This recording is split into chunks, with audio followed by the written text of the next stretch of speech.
কুচবিহার উত্তর বিধানসভা কেন্দ্রের কোলটা মরিচবাড়ি অঞ্চলের লক্ষণ সরকার গ্রাম পঞ্চায়েতের মেম্বার। গত পঞ্চায়েত নির্বাচনে এই অঞ্চলে বাবুরহাট বুথ থেকে তিনি জিতেছিলেন।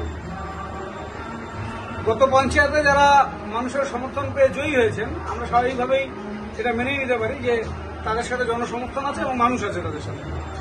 তাদেরকে আজকে লক্ষণকে তৃণমূল কংগ্রেসে পেয়ে এবং তার সাথে যারা সহকর্মীরা বিজেপি বুথের আছেন তারা আমাদের দলে যোগদান করাতে আমরা আনন্দিত।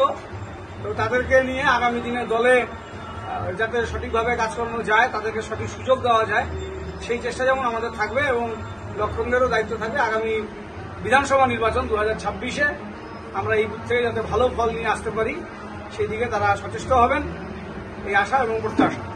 তারাও আমাদের যেহেতু অঞ্চল, এখানে তৃণমূল কংগ্রেসের পঞ্চায়েত সমিতি তৃণমূলের, জেলা পরিষদ তৃণমূলের, কাজেই উন্নয়নের ধারাকে অব্যাহত রাখতে, তাদের এলাকায় দুধ পর্যন্ত পৌঁছে দিতে তৃণমূলে যোগদান করার সিদ্ধান্ত তাদের অত্যন্ত সময় উপযোগী।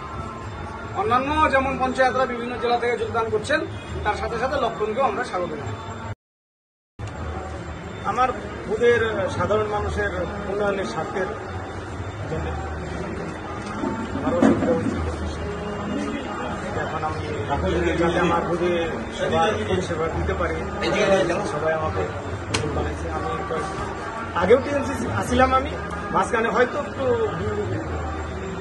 বন্ধু বান্ধবের মধ্যে থেকে হয়ে আমি একটু আলাদা হয়ে গেছিলাম। আবার থেকে আসলাম, টিএমসিকে ভালোবাসি।